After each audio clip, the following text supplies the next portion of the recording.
Bismillahirrahmanirrahim. Assalamualaikum warahmatullahi wabarakatuh. Sahabatku semuanya, pemirsa TV Ainul Yakin, Abi ingin menyampaikan satu tema, yaitu terkait dengan habitual learning. Habitual learning, pembelajaran dengan menggunakan metode pembiasaan, habit pembiasaan. Ainul Yakin itu punya salah satu ciri khas, yaitu dengan HL-nya, habitual learning. Dengan HL-nya, ya, habitual learning. Apa itu habitual learning? Yaitu pembiasaan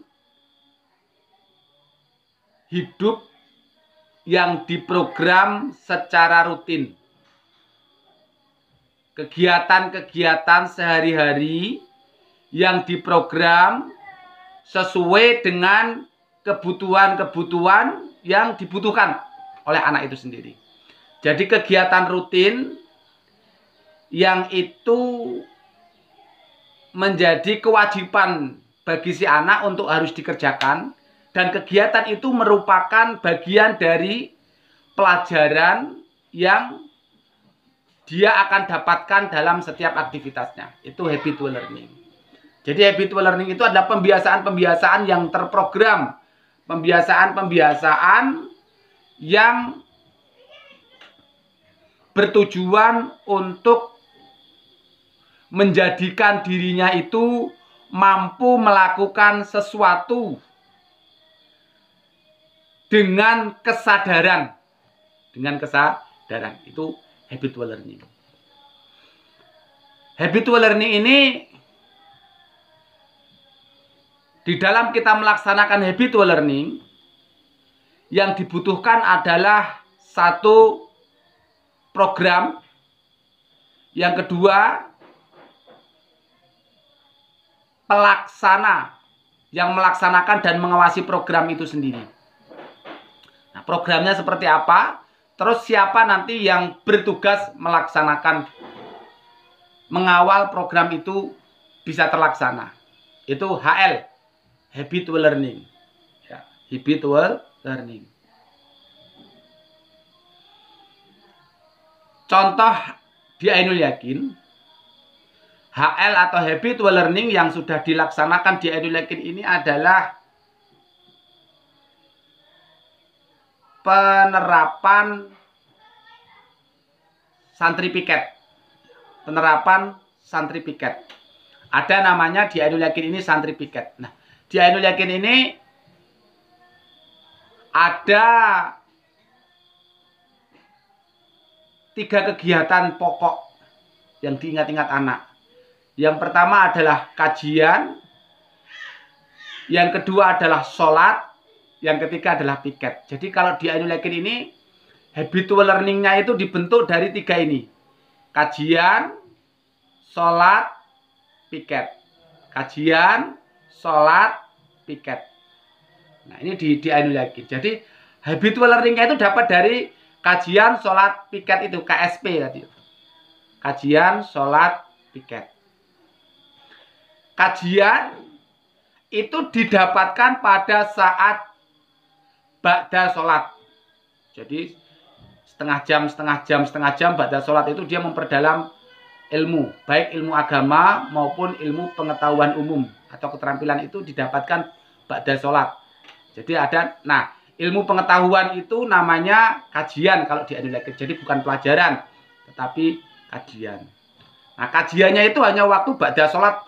Waktunya itu 30 menit sampai 45 menit saja. Terus kemudian sholat. Nah, sholat ini adalah waktu-waktu yang dikerjakan di Ainul Yakin. Karena di Ainul Yakin ini prinsipnya adalah sholat. Jadi yang dilakukan adalah sholat. Jadi nah, kegiatan atau aktivitas di Ainul Yakin itu namanya sholat. Nggak ada yang lainnya, namanya sholat. Contoh, aktivitas Ainul Yakin itu dimulai dari tahajud, setelah itu subuh, duha, duhur, asar, maghrib, isya. Jadi di Ainul Yakin ini mengenal 7 waktu. 7 waktu. Ya, waktu tahajud, waktu subuh, waktu duha, waktu duhur, waktu asar, waktu maghrib, waktu isya. Jadi mengenal waktu 7 ini. Nah, waktu sholat itu secara otomatis ya aktivitasnya itu sudah include.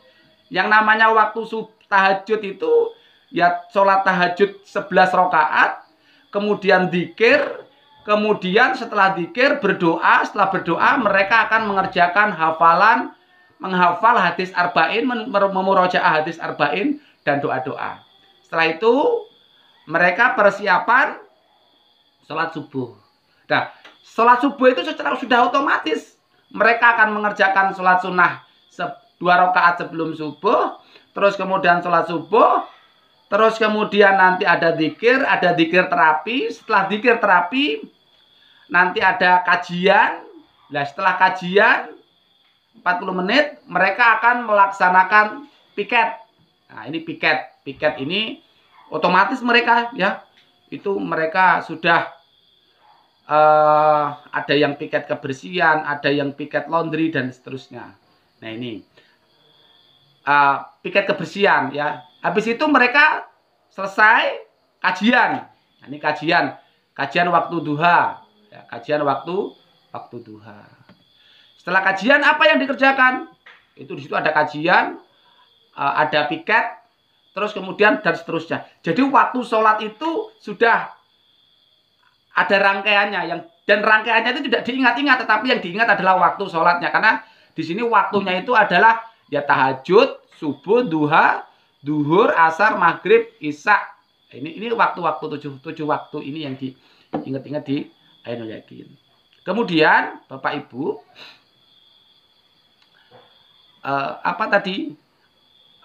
kajian, sholat, terus piket. Nah, ini piket. Piket itu adalah aktivitas praktek. Prakteknya Ainul Yakin, belajarnya Ainul Yakin itu di piket. Jadi namanya santri piket. Nah, ada 12 piket di Ainul Yakin itu. Kalau istilah piket itu praktek kerja lapangannya. Ya, praktek kerja lapangannya. Karena di Ainul Yakin ini kan 30% teori. Teori didapat pada saat kajian tadi. Ya toh? Terus kemudian prakteknya itu pada piket. Maka ada 12 piket itu. Ada piket kebersihan, ada piket kepengajaran, ada piket terapi, ada piket kepengasuhan, ada piket kebersihan, ada piket masak, ada piket laundry, ada piket kesehatan, ada piket pertanian, peternakan, perikanan, piket keamanan, piket perawatan dan perbaikan kerumah tanggaan. Ini ada 12 piket ini. Jadi Masya Allah nih. Nah, inilah habit. Ya, habit. Nah, ketika mereka melakukan aktivitas, semua kegiatannya itu mereka akan mendapatkan pokeis. Ini alatnya tadi itu pokeis. Pokeis itu poin kebaikan isma. Isma itu yang dia lakukan ilmu, kajian tadi. Dia isma itu singkatan dari ilmu, sholat, manfaat, akhlak. Nah, ketika anak ini berbuat baik, ilmu, sholat, manfaat, akhlak, maka dia akan dapat pokeis. Pokeis itu poin kebaikan. Poin kebaikan. Nah, controlling habitual learning itu ada pada pokeis ini tadi. Ada pada pokeis, poin kebaikan isma ini tadi.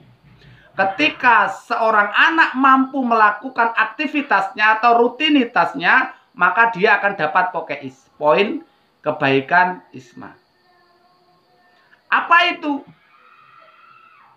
yang akan menyebabkan dia itu akan dapat pokeis, akan dapat poin? Yaitu tadi ilmu. Dia mengerjakan ilmu. Ilmu itu kajian, dia ikut kajian ilmu, belajar. Yang kedua, S-nya itu sholat. Waktu-waktunya itu ditepati dari tahajud, subuh, duha, duhur, asar, maghrib, isya itu ditetapi atau dikerjakan, dilaksanakan semuanya. Kemudian manfaat itu diantaranya dia membantu orang lain, ya membantu orang lain menyelesaikan tugas, menyelesaikan pekerjaan, kemudian dia juga melaksanakan piketnya, manfaat. Akhlak itu kontrol perilakunya. Kontrol perilakunya. Dia berbuat baik, menyayangi temannya, ya, menjaga perkataan, perbuatan dan seterusnya. Nah, ketika dia mampu itu, dia nanti akan dapat tanda tangan, kemudian setiap duha mereka akan setor tanda tangan itu untuk minta pokeis, poin tadi itu, lembaran poin berupa uang tadi. Nah, pokeis ini untuk apa? Pokeis ini untuk digunakan sebagai alat tukar untuk memenuhi kebutuhannya. Karena di Ainul Yakin itu untuk memenuhi kebutuhannya dia harus punya pokeis atau uang tadi itu ya, pokeis. Nah, pokeis dapat dari mana? Dia bisa melaksanakan aktivitasnya, dia bisa melaksanakan kegiatannya. Itu pokeis. Masya Allah. Nah, satu pokeis nilainya berapa? 10. Jadi satu kebaikan yang dia kerjakan itu dapat satu pokeis. Ya, dengan syarat tertentu. Nanti dia mau makan pakai pokeis. Pokeis itu, dan nasi itu harganya berapa pokeis, tempe berapa pokeis, lauk berapa pokeis, begitu ya. Nah, begitu. Dia mau butuh beli sampo, beli pakai pokeis, poin kebaikan tadi. Terus kemudian dia butuh apapun pakai pokeis. Bahkan ke kamar mandi dia harus pakai pokeis, bayar. Nah, kamarnya itu pun nyewa dia ya. 1 bulan itu dia berapa pokeis. Nah, harapannya apa? Harapannya dari habitual learning ini mereka akan tumbuh controlling. Mereka bisa mengontrol perilakunya. Oh iya ya, bahwa setiap aktivitasku ini kalau aku pengen hidup, maka aku harus mengontrol perilakuku supaya dapat pokeis. Ya. Terus kemudian kalau aku ingin memenuhi kebutuhan hidupku, maka aku harus bekerja, aku harus berbuat baik. Nanti akan dapat pokeis. Ya. Ini kontrol perilaku, kontrol kontrol motivasi, dan yang ketiga adalah kontrol prestasi. Nah, dari mana itu dia banyak pokeisnya? Oh, ternyata pokeisnya ada pada banyak ilmu. Oh, berarti dia itu memang pinternya di bidang ilmu. Oh, dia pokeisnya itu banyak di bidang manfaat. Oh, dia banyak prakteknya. Oh, dia pokeisnya banyak di bidang akhlak. Oh, berarti dia banyak di bidang kebaikan perilakunya, dia banyak diemnya. Banyak ada pada afektifnya. Oh, dia banyak pada sholatnya. Oh, berarti dia memang bagus pada rutinitasnya, bisa hidup teratur, bisa hidup keteraturan. Nah, Bapak Ibu, inilah konsep habitual learning yang ada di Ainul Yakin ini. Jadi, Bapak Ibu, bismillah. Mohon doanya, karena di tempat kami ini 70% adalah praktek, 30% teori. Jadi praktek dulu. Kalau mereka praktek pada saat piket tidak bisa, mereka harus belajar. Masak nggak bisa, oh berarti kamu nggak bisa. Oh, sekarang kamu ikut kajian dulu sana, kajian masak. Dia ternak nggak bisa, piket ternak nggak bisa. Sudah kamu ikut kajian dulu, ikut masalah bab ternakan. Oh, dia nggak bisa laundry, sudah kamu belajar dulu masalah bab laundry. Oh, dia nggak bisa kesehatan, piket kesehatan, ya sudah kamu sekarang kajian dulu masalah kesehatan bab ini, bab itu, dan seterusnya. Nah, Masya Allah. Jadi, ini konsep habitual learning di Ainul Yakin. Semoga Allah memberikan yang terbaik. Assalamualaikum warahmatullahi wabarakatuh.